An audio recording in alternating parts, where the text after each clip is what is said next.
अस्सलाम वालेकुम दोस्तों, क्या हाल है आप सबका? ठीक ठाक है जी। तो जनाब, एक ऑफिस मेमोरेंडम फाइनेंस डिवीज़न की तरफ से इशू किया गया है, जिसमें वफाकी मुलाजमीन के लिए कुछ स्पेशल डिस्पेंसेशन अलाउंस के तौर पर उनकी सैलरी में इंक्रीज़ किया गया है। तो आज हम उस ऑफिस मेमोरेंडम को देखेंगे कि उसमें किन किन मुलाजमीन को फ़ायदा हो रहा है और कितना फ़ायदा हो रहा है। तो सबसे पहले 14 फरवरी को ये नोटिफिकेशन इशू किया गया। नोटिफिकेशन तो नहीं, उसको आप ऑफिस मेमोरेंडम कहेंगे।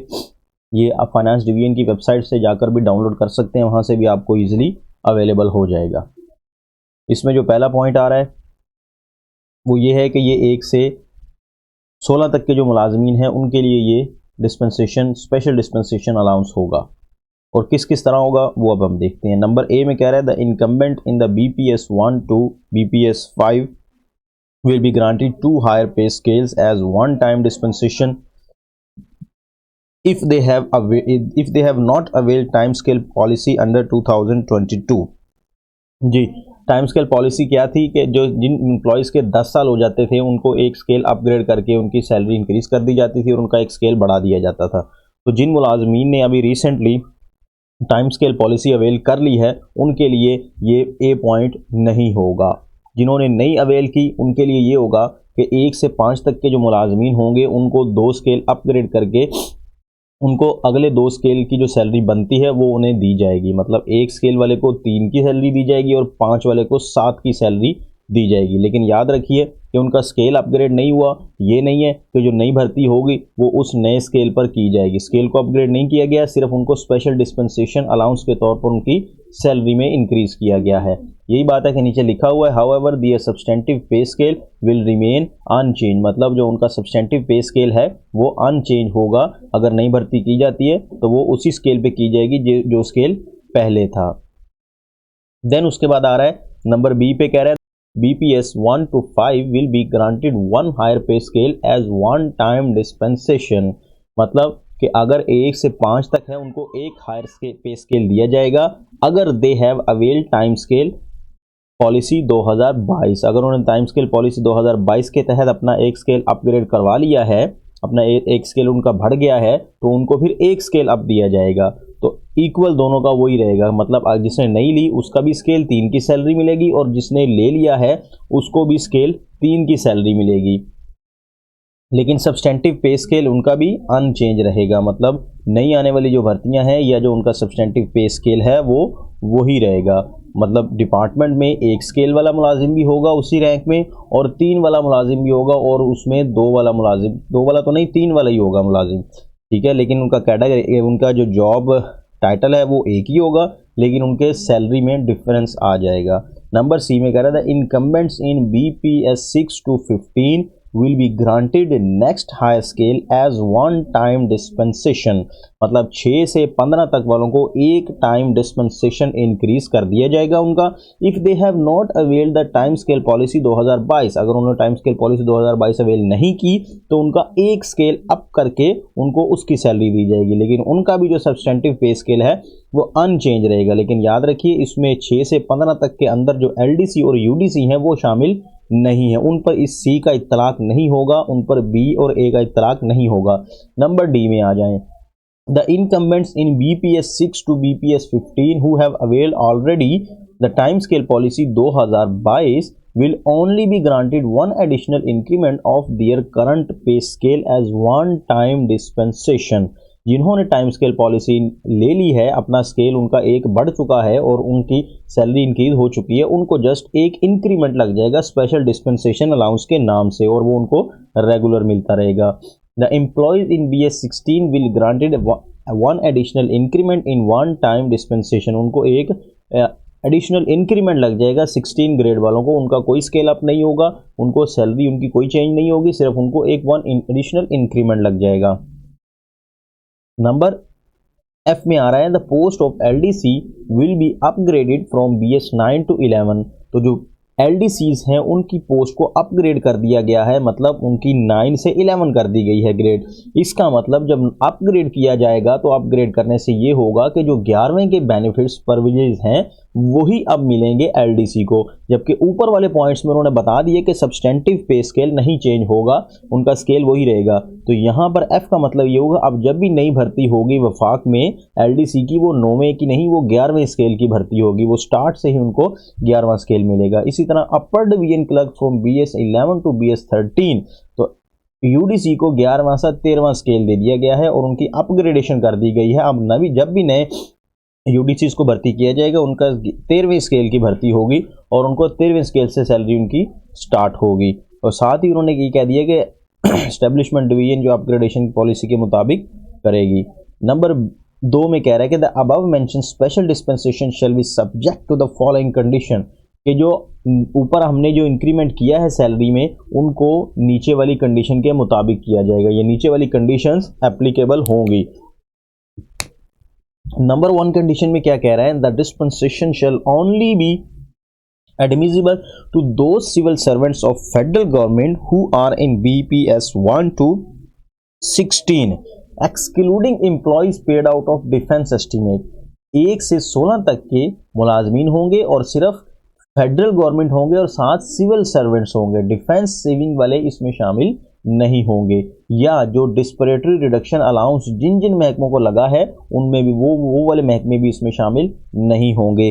2022 मार्च में जो है ना 1 मार्च से डिस्परेटरी रिडक्शन अलाउंस कुछ मुलाजमीन को लगा था कि जी महंगाई अलाउंस या कुछ भी डिस्परेटरी रिडक्शन अलाउंस के नाम से उन्हें मिल रहा था, तो उन मुलाजमीन को ये पॉलिसी नहीं मिलेगी। This dispensation shall not be admissible to an employee who is currently drawing the BPS 17 by whatsoever. 17वें स्केल की जो सैलरी ड्रॉ कर रहे हैं उन पर इसका इंप्लीमेंट नहीं होगा। Number 3, 1 chance of grant higher time scale admissible under time scale policy shall be considered as lapsed in respect of employees who availed benefit under this dispensation। जी, जिन्होंने इस ऑफिस मेमोरेंडम डिस्पेरेटरी रिडक्शन के तहत जिनको increase हो जाएगी salary, उनका एक जो है ना 1 टाइम स्केल लैप्स कंसीडर होगा। मतलब ये कि अगर आपको अभी ये स्पेशल डिस्पेंसेशन अलाउंस लग जाता है, आपका स्केल अप हो जाता है एक, तो फिर आपको ये कंसीडर किया जाएगा कि आपने एक अपॉर्चुनिटी अवेल कर ली है, वो अपॉर्चुनिटी आपकी लैप्स हो गई है टाइम स्केल पॉलिसी वाली। मतलब 1 महीने बाद अगर आपके 10 साल पूरे हो रहे हैं तो फिर आप ये नहीं कर सकते कि अभी आप स्पेशल डिस्पेंसेशन के तहत अपॉर्चुनिटी अवेल कर लें और 1 माह बाद आप कहें जी मेरे तो 10 साल अब पूरे हो रहे हैं तो मुझे जो है वो टाइम स्केल पॉलिसी दी जाए, तो वो आपको इम्प्लीमेंट नहीं होगी आप पे, वो आपका लैप्स कंसिडर होगा। फिर अगले 10 साल के बाद जाकर आप पर दोबारा टाइम स्केल की पॉलिसी अप्लाई होगी। नंबर 4 में कह रहा है the dispensation shall not involve any upgradation of post except LDC UDC। इस पॉइंट का मतलब ये हुआ कि जो पिछले सारे अभाम थे वो क्लियर हो गए कि जिन जिन का स्केल बढ़ चुका है वो ये ना समझे कि उनका स्केल अपग्रेड कर दिया गया है। अपग्रेड करने से ये होता है कि तमाम बेनिफिट्स अपग्रेडेड स्केल के मिलते हैं, लेकिन यहाँ पे सिर्फ उनको डिस्पेंसेशन, स्पेशल डिस्पेंसेशन डिस्क्रिमिनेशन को ख़त्म किया जाएगा, उनकी सिर्फ सैलरी में इंक्रीज किया जाएगा। LDC और UDC की पोस्ट ऐसी होगी जो कि अपग्रेड कर दी जाएगी। No premature increment shall be admissible on grant of higher pay scale under this dispensation। जी, होता यूं है कि जब कोई बंदा प्रमोट होता है अगले हायर स्केल में, जब किसी की प्रमोशन होती है तो उसको प्री मेच्योर इंक्रीमेंट लगता है, उसकी बेसिक सैलरी एडजस्ट की जाती है। तो यहाँ पर वो चीज़ अप्लाई नहीं होगी, यहाँ पर सिर्फ उसकी बेसिक सैलरी को देखा जाएगा कि अब की बेसिक सैलरी के करीब करीब कौन सी है, उसके मुताबिक उसको एडजस्ट किया जाएगा, उसका प्री मेच्योर इंक्रीमेंट नहीं लगेगा। द बेनिफिशरी, नंबर 6 में कह रहा है the beneficiary of grant of higher pay scale under this dispensation shall continue to draw allowance perks privileges sanction for on substantive pay scale. वो अपने पे स्केल, सब्सटेंटिव पे स्केल है उसके मुताबिक वो प्रिविलेजेस अवेल करेगा, उसके जो अपग्रेडेड है उसके मुताबिक अवेल नहीं करेगा। नंबर 7 में कह रहा है the dispensation at para 1CD will not be applicable to LDC UDC whose post have been upgraded under para 1F। जो ऊपर अपने ये बयान किया गया कि पैरा 1 का ये जो C और D है इसमें वो कह रहा है कि 6 और 15 इसके अंदर LDC UDC शामिल नहीं है। मतलब LDC UDC पर ये F वाला जो है वो इतलाक होगा, मतलब उनकी स्केल जो है अपग्रेड कर दिए जाएंगे और उनकी जो सैलरी होगी वो अपग्रेडेड स्केल के मुताबिक दी जाएगी उन्हें। द फ्रेज इन पैरा 2.1, ये जो दूसरे पैरे का पहला पॉइंट है, ये जो दूसरा पैरा है इसका ये जो पहला पॉइंट है, इसमें एक लफ्ज़ लिखा गया है, वो बता रहा है कि and who are in receipt of disparity reduction allowance shall stand omitted in the case of the President's Secretariat Public, President Secretariat Personal, Prime Minister Office Public and Prime Minister Office Internal। हाँ जी, ये जो कुछ offices हैं, इन offices में जो मुलाजमीन हैं उन पर इसका इत्तलाक नहीं होगा। मतलब अगर उनको डिस्पैरिटी रिडक्शन अलाउंस मिल भी रहा है फिर भी उनका स्केल अपग्रेड कर दिया जाएगा और उनको ये स्पेशल डिस्पेंसेशन मिलेगा, उन पर इसका इत्तलाक नहीं होगा।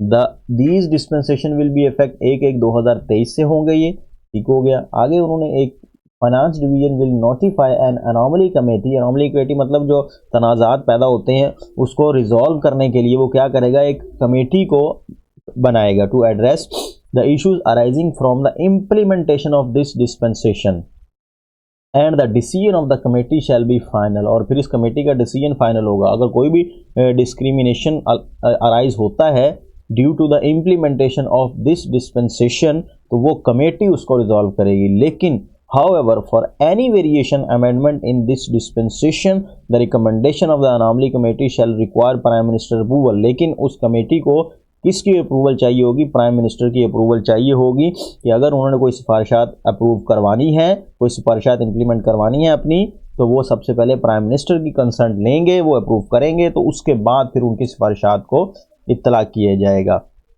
सेक्शन ऑफिसर R1 की तरफ से ये जो है ना ऑफिस मेमोरेंडम इशू किया गया है। अब हर डिपार्टमेंट होगा अपने अपने मुताबिक वो एक हो सकता है नोटिफिकेशन जारी करें कि हमारे महकमे में जो है इसके मुताबिक जो है ना वो अपग्रेडेशन होगी।